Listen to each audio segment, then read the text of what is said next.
All right, let's dive right into this. Welcome everyone to today's Explainer. I am incredibly excited to have you here because together we're going on a seriously fascinating journey.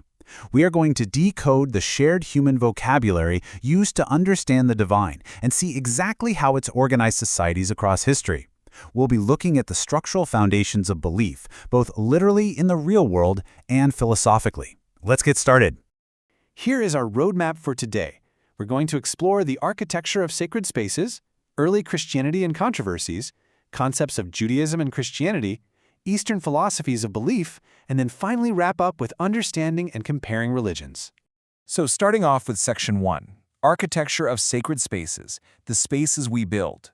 Ever notice how completely different faiths sometimes land on the exact same architectural solutions? It's pretty amazing. Take the church's apse and the mosque's mihrab, for example. Both utilize these architectural niches to physically orient the entire congregation toward a sacred direction. In a church, the semicircular apse points the faithful east toward the altar. Meanwhile, the mihrab points the Islamic congregation toward the Qibla, which is the exact direction of Mecca. It is quite literally architecture manifesting belief. And you know, this concept of purposeful architecture, it totally extends to the furniture within these spaces too. Look at the minbar. It's a highly specific, elevated staircase used exclusively for statutory holy days like Friday prayers and Eid. But right nearby in the same space, you'll find the preaching chair, or vazkurzazu, which serves a much more general day-to-day educational purpose. It just shows us that these spaces are physically engineered for various specific types of communal instruction. Now, if we look at Judaism, we see this physical focus shift entirely toward the sacred texts themselves. A synagogue's layout physically revolves around two things: the bima, which is the raised wooden or stone platform used for reading, and the Aron HaKodesh, the sacred cabinet facing Jerusalem where the scrolls are securely kept. The written word is the absolute focal point here, and the room is built from the ground up to protect and project it. Moving right along to Section 2, Early Christianity and Controversies, the Early Church. So long before grand, massive basilicas were the norm everywhere, the early church was actually highly localized.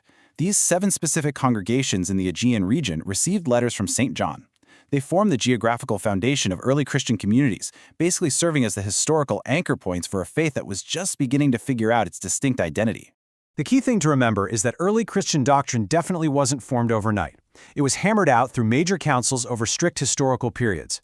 Notice how way back in 325 AD, the Council of Nicaea established that Jesus was of the same essence as God. Then, more than a century later, Chalcedon refined this even further. And centuries after that, the church went through iconoclasm, an entire era where the veneration of religious images was outright banned. Doctrine is a profound ongoing historical evolution. Now, these councils often had to deal with some incredibly profound doctrines that historically divided the church. On one side, you have monophysitism, which argues for a single, united, divine and human nature in Jesus.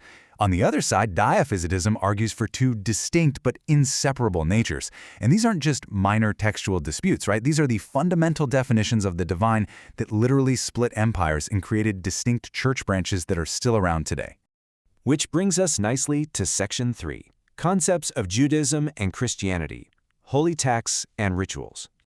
We said earlier that form often follows religious function, and we can really see that in the clear structural difference between these holy candelabras. The menorah is an ancient 7-branched symbol dating back to the Temple period. But the Hanukkah, that has 8 branches, plus 1, specifically designed to commemorate the miracle of the oil during the Festival of Lights or Hanukkah. It's a perfect example of how specific historical events directly shape physical ritual objects. And beyond physical objects, specific numbers dictate rituals of human growth too. 13 is the absolute pivotal age for Jewish boys in the bar mitzvah ceremony to reach religious maturity. To put that into perspective, the bat mitzvah ceremony for girls historically occurs at age 12. This number marks that exact, critical transition from childhood straight into full religious responsibility within the community. This highlights the fascinating relationship between the fixed written word and ongoing interpretation. You see, the Tanakh is the complete sacred written text itself. The Talmud, however, is this vast, dynamic, living compendium of oral tradition, legal discussion, and jurisprudence. It is the Talmud that governs the daily application of faith.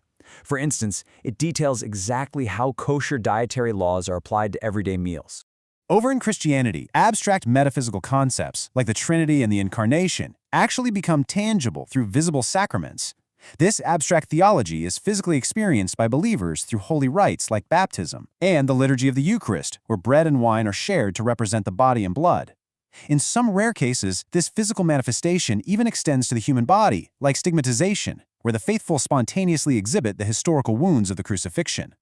Okay, let's shift gears geographically for Section 4, Eastern Philosophies of Belief, Cycles and Balance.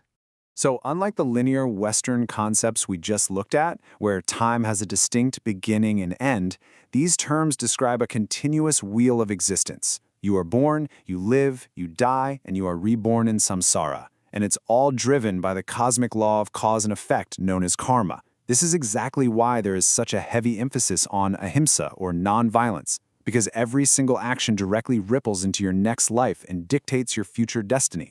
But here's the catch. The objective isn't to stay on this wheel forever.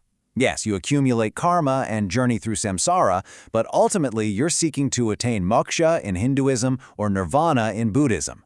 The ultimate victory here is extinguishing earthly desire entirely and escaping the cycle of rebirth to achieve a final, lasting state of universal peace. And these cosmic beliefs didn't just stay in the spiritual realm. They directly organize human society. The Varna system historically divides society into 4 main classes, from the scholarly Brahmins at the top down to the laboring Shudras. This strict social structure reflects a deeply held belief that one's social position is inherently tied to the cosmic order and their past actions. Moving further east, Chinese philosophy takes a slightly different approach to cosmic harmony. Rather than a battle between absolute good and evil, yin and yang see the universe as driven by balanced complementary opposites, like dark and light.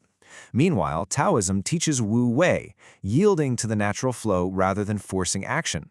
Actually, this deep reverence for the natural flow is quite similar to the Shinto belief in Japan, which honors kami, the divine spirits residing in all natural things. Finally, let's zoom out for Section 5, Understanding and Comparing Religions, the Academic View. To make sense of this vast diversity, academics rely on specific classifications to map it all out.